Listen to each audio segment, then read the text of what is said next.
नमस्कार। एक बार फिर से आप सभी का स्वागत है। एक बार फिर आचार्य सुनील जी हमारे साथ। पिछली बार आचार्य सुनील जी से हमने जब बात की तो हमें उन चीज़ों के बारे में पता चला कि उपाय के तौर पे दिए जाने वाला दान या फिर हाथों में पहने जाने वाले रत्न सही है या नहीं। लेकिन आज हम बात करेंगे कि कुंडली डैमेज अगर है किसी की, इतनी ज़्यादा इतने परेशान होते हैं लोग कि उनको समस्याओं का हल नहीं मिलता, कभी कभी पीक डिसीजंस ले लेते हैं। तो कुंडली जब डैमेज हो चुकी है, बहुत ग्रहों का वहाँ पे उनको खतरा उन पे मंडरा रहा है, ऐसे वक्त में सर क्या कुंडली को रिपेयर किया जा सकता है? जी हाँ, ज़रूर रिपेयर किया जा सकता है। कुंडली 100% रिपेयर होती है। क्या होता है, जब उपाय करने का टाइम रहता है, लोग ध्यान नहीं देते, या तो उनके माँ बाप को कुछ समझता नहीं, या तो उनको अच्छे गुरु नहीं मिलते। वो केस में वो सालों साल चला रहता है। जैसा कि चंद्र ग्रहण दोष हो, सूर्य ग्रहण दोष हो, अमावस्या योग हो, चांडाल योग हो, जितने भी योग बताए गए, पितृदोष हो, काल सर्प दोष हो, अंगारक दोष हो, या तो कुंडली मांगलिक हो, ये सारी चीज़ें रिपेयर हो सकती है। अच्छा। वही फिर हम इसी के लिए उज्जैन महाकाल, वहाँ पे अंगारेश्वर नाम का एक मंदिर है जहाँ पे मंगल भात पूजन होता है। तो सारे मंगल दोष वहाँ पे रिपेयर किए जाते हैं। 2-2.5 घंटे की पूजा होती है। और वहाँ पे जो मंगलनाथ का मंदिर है उसमें भात चढ़ाया जाता है। ऐसा कहा जाता है कि ये मंगल दोष दूर करने के बाद ही आप जिंदगी में राइस भात खा सकते हैं। अच्छा। आपको पता नहीं रहता, आप सालों साल भात खाते आते रहते हैं। तो राइस खाने का और अपनी कुंडली में दोष होने का एक विपरीत परिणाम भी हो सकता है। अगर वो मंगल भात पूजन नहीं किया, वो पूजन से निकल जाता है। वैसा ही वहाँ पे काल भैरव का एक मंदिर है उज्जैन के पास, नलखेड़ा में माँ बगलामुखी का शक्तिपीठ है। अच्छा। और आसाम में माँ कामाख्या का शक्तिपीठ है। तो हम लोग वहाँ पे जातक को भेज के, अगर सच में वो आईसीयू वाली केस है जिसको रिपेयर करना ज़रूरी है, तो वहाँ पे हम उसको रिपेयर करते हैं। तो उनको ठीक करने का क्या तरीका, और जगह वही उज्जैन और जो आपने बताया वही है? उधर ही जा, मंगलनाथ के पास ही आपको मंगल के लिए जाना पड़ेगा। अच्छा। नवग्रह के लिए माता बगलामुखी को ही शरण जाना पड़ेगा, या तो कामाख्या माँ को आसाम को ही शरण जाना पड़ेगा। तो अगर कोई आचार्य जी ऐसे बोलते हैं कि मैं यहीं पे ठीक कर सकता हूँ, तो नहीं होती। हर एक होता। जगह की अपनी अपनी एक महत्ता होती है।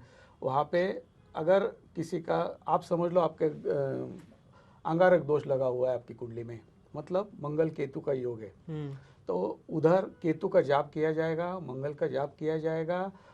5 या 6 ब्राह्मण 5-6 दिन लगातार जाप करेंगे। फिर उस 7वें दिन उसका हवन होगा। उसी के बाद वो जो दोष है वो निकल जाएगा।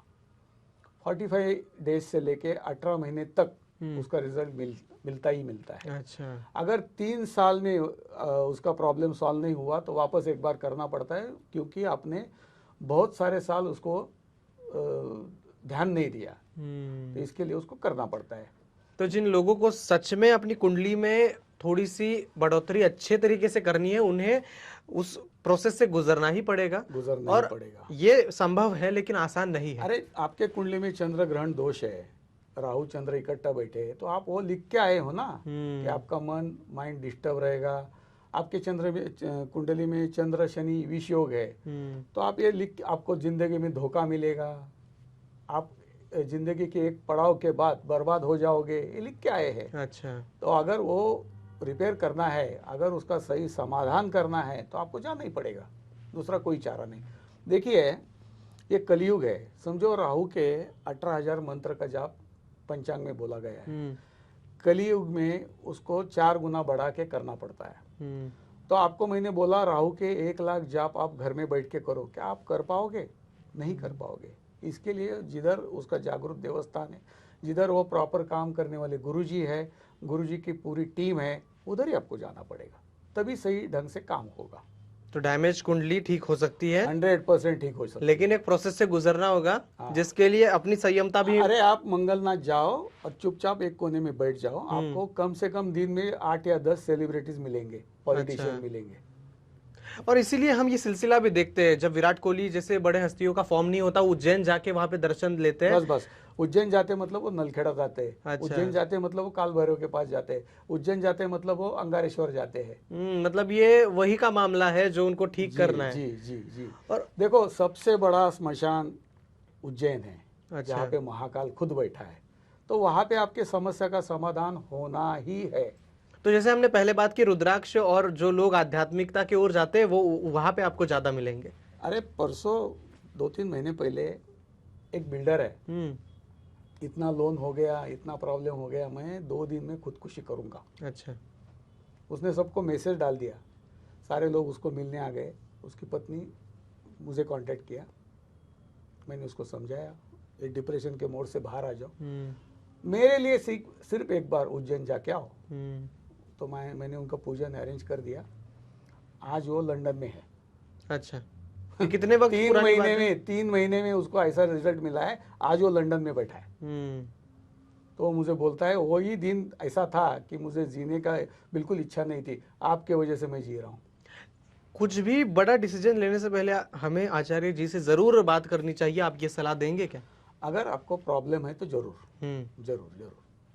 और कुंडली के डैमेज और रिपेयर के साथ साथ हम कुंडली मैचिंग की ओर भी सर हम आपका ध्यान केंद्रित करना चाहेंगे, क्योंकि कुंडली मैचिंग आपने जो कहा आचार्य जी की, उसमें भी बहुत चीजें गलत हो जाती है कभी कभी कुंडली मैचिंग करने के वक्त, वो उसके बारे में आप क्या कहेंगे? देखो नॉर्मली लोग कुंडली, देखो आपके अगर बेटी की शादी करनी है या बेटी की शादी करनी है, लोग क्या करते हैं, कोई गुरुजी के पास चले जाते हैं, जो मंदिर का पुजारी होता है, जो ज्योतिष नहीं जानता है, या तो जिसने कोई कंपनी छोड़ के वॉलंटरी रिटायरमेंट ले ली है और ये पूजा पाठ करना चालू की है, सत्यनारायण की कथा बोल रहा है, उसके पास आप जाते हो, वो बोलता है इतने गुण हो गए, आप शादी कर लो। जैसा ये रत्न के बारे में बताया वैसे ही सारी नवांश कुंडली, षोडश वर्गीय कुंडलियाँ देख के ही मैचिंग की जाती है। आपकी कुंडली में 30 के ऊपर गुण मैच हो रहे हैं, फिर भी हम कभी कभी सलाह देते हैं कि शादी मत करो। अच्छा। आपका ड्राइवर कंडक्टर एंटी है, या तो आपका सप्तमेश गलत जगह बैठा है, 5 साल के बाद लड़का जेल जा सकता है। ये थोड़ा प्रेडिक्ट करना पड़ेगा आपको, सीधा आप ऐसा बोल नहीं सकते कि ये हो गया और आप शादी कर। कुंडली मैचिंग आसान है नहीं जितना दिखाया जाता है। नहीं, तो लोग बोलते हैं कि कुंडली मैचिंग करके भी डाइवोर्स हो जाते हैं, वो गलत है। एक्चुअली लव मैरिज में ज़्यादा प्रॉब्लम है। अच्छा। लव मैरिज एक ऐसी चीज़ है, हमारा लॉ ऑफ अट्रैक्शन एस्ट्रोलॉजी का अलग है। जो चीज़ हमें नहीं चाहिए, जो चीज़ हमें घातक है, उसी की तरफ हम अट्रैक्ट होते हैं। तो लव मैरिज में वही फंडा है। आप आपकी अलमारी खोलो, आपको इतने सारे कपड़े दिखाई देंगे, उसमें से 70% कपड़ों का कलर आपको सूट नहीं होगा, लेकिन वो आपको पसंद है। वैसे ही इधर है, आपको जो नहीं करना है, आगे जाके जिधर आपको तकलीफ होनी है उधर ही आप अट्रैक्ट होगे। इतने सारे दोष कुंडली में पड़े रहेंगे तो आप वही करेंगे, ऑपोजिट अट्रैक्ट्स। हाँ, लेकिन गलत जगह। हाँ, राइट। तो उसकी वजह से इसीलिए प्रॉपर कुंडली देख के और प्रॉपर मिलान करके अगर शादी करोगे तो प्रॉब्लम नहीं रहेगा। अगर प्रॉब्लम है तो उसका इलाज भी करना चाहिए, संकल्प भी करना चाहिए। ये सब पूजन जब करते हैं तो आपको राजसिक तामसिक जितने भी ये भोजन के प्रकार है, उसमें से नॉन वेज और ड्रिंक्स हम लोग बोलते नहीं करना चाहिए। तो जो उसमें से बाहर सच में आना चाहता है वो छोड़ देता है।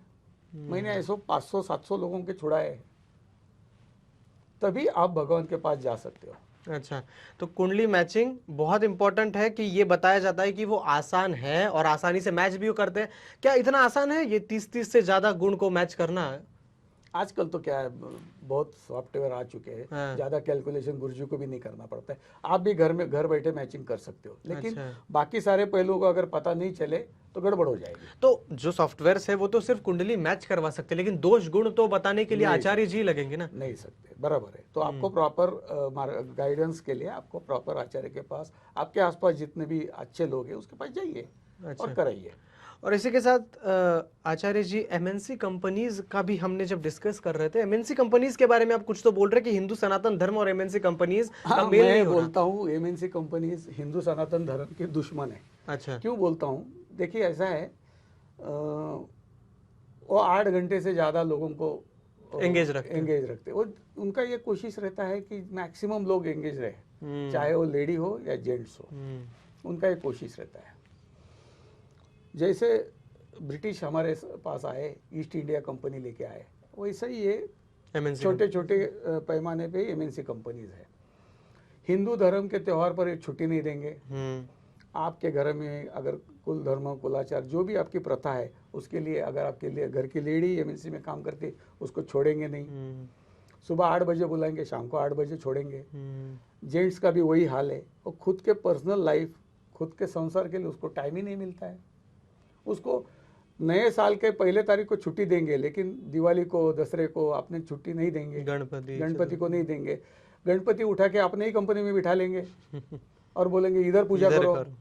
मतलब ये क्या हो रहा है कि अपनी जो भी परंपरा है जिसका पालन होना चाहिए वो बेचारे कर नहीं पाते, ढंग से पूजा कर नहीं पाते, ढंग से जाप साधना कुछ भी नहीं कर पाते, सिर्फ पैसे के लिए भागते रहते हैं।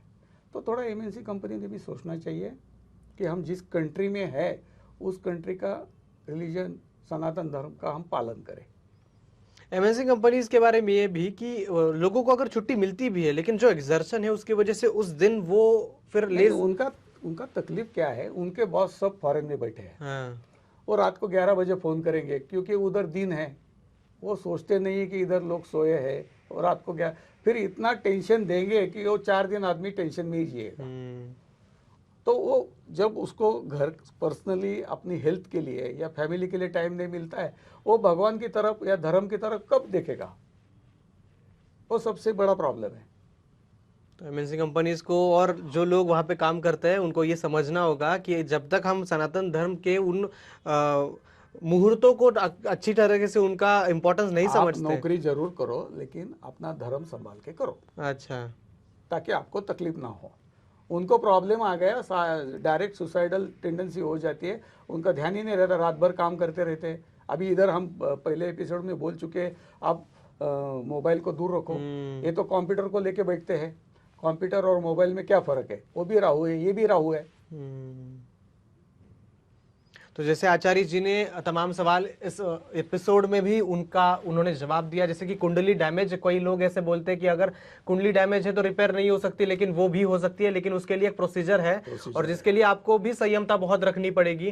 उसके बाद हमने कुंडली मैचिंग पर भी बात की। जैसे कि आजकल तमाम सॉफ्टवेयर ऐसे आते हैं मार्केट में जो कि मैच करके दे सकते हैं, लेकिन दोष गुण जो है जो आचार्य जी ही उसका हल निकाल सकते हैं और बता सकते हैं कि आखिर क्या कुंडली मैच होती है। कोई भी सॉफ्टवेयर ले लो, अगर उसने आपकी कुंडली दिखाई तो उसमें वो 3 रत्न बताता है।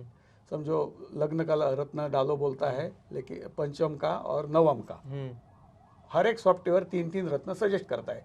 लेकिन और एक नियम है कि अगर वो ग्रह आपकी कुंडली के 6, 8, 12 में बैठा हो तो रत्न नहीं डालना चाहिए। अच्छा, वो सॉफ्टवेयर को पता नहीं है, वो तो बता देता है, लोग उसको फॉलो करते हैं और खड्डे में गिर जाते हैं, फिर हमारे पास आते हैं। तो इस पूरी सीरीज में आचार्य सुनील जी ने तमाम ऐसे सवालों के जवाब दिए जो कि हमारी दैनंदिन समस्याओं से जुड़े हुए हैं और जिसका हल ज्योतिष के इन अनुभव, जो आपका 25 साल का बड़ा अनुभव है, इससे वो हल कर सकते हैं। आचार्य सुनील जी, आपका बहुत बहुत धन्यवाद हमारे साथ इस सवालों के सिलसिले में जुड़ने के लिए और इन 3 एपिसोड में अपने बहुत सवालों की सटीकता से जवाब दिए जो कि शायद हमें पता नहीं थे। बहुत बहुत धन्यवाद। जाते जाते आप क्या दर्शकों को मैसेज देना चाहेंगे? रोज इष्ट देवता का जाप करिए, पूजन करिए, जिंदगी का 10 मिनट अपने खुद को दीजिए। फिटनेस की तरफ ध्यान देते हो, प्रोफेशनल ग्रोथ की तरफ ध्यान देते हो, तो वैसा ही आध्यात्मिक की तरफ भी थोड़ा ध्यान दीजिए, सारी समस्याएं खत्म हो जाएगी। धन्यवाद, बहुत बहुत धन्यवाद सुनील जी, धन्यवाद।